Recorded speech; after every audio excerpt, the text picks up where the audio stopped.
Chapter 13. The Rebel in the House.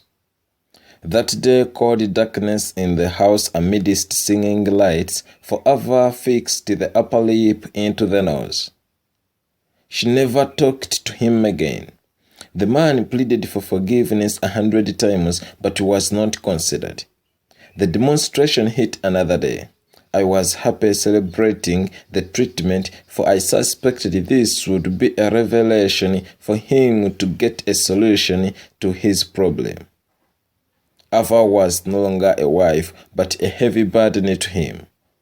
I waited for him to complain, but this idiot kept mum. I heard him the following morning apologizing before Ava and was not forgiven, for she walked to the main road alone. In the night, he had prepared supper and fried her favorite delicacy grasshoppers. The moment she turned on the lights, the happy man sang his surprise song with music on, then danced towards her. She walked past him and entered the bedroom, then ordered him to turn off the music. There was no dancing in her house. I failed to understand whether the house had turned into a graveyard or an examination room. None of the above. It was a prison for Arrow. When it came to storytelling, it was one-sided. The moment she finished hers, Arrow's never ended. She forced him to stop as soon as he began, with an excuse that his stories were ever long and boring. This fool would stop there and then. At times, she would accuse him of fabricating them. Anyway, Arrow was okay with her. He cautioned me that if a woman has 6 out of the 10 requirements a man wants, taking her is fine and the rest are learned during the relationship. I mentioned 8 out of 10 Ella had, then requested him to mention at least 4 good qualities Ava had that made him stay with her. The man came up with one strong reason, then he gambled on others. He insisted that Ava loved him the way he was, and above all, she was intelligent. I stopped understanding when he called her intelligent. Maybe he based on academic documents, but the woman was the most barbaric person I had ever seen. So reserved and conservative. She had some good knowledge about business and only spoke one language, money. This was her best friend. The rest were nothing.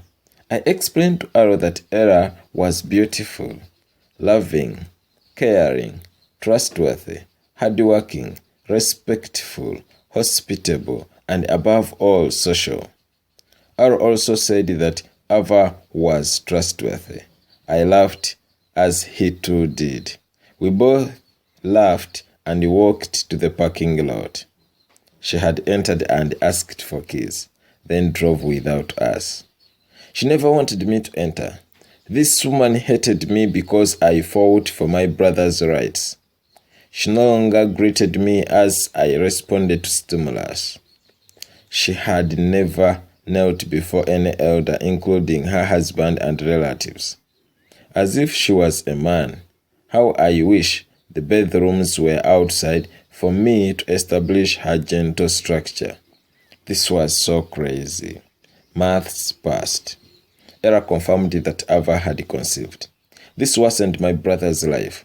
She never did anything since they discovered this blessing. I praise Allah for being understanding, because I would have slapped this woman every hour of my life with her.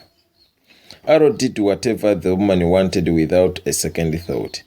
I have to confess that I concentrated on my brother's relationship and forgot about mine.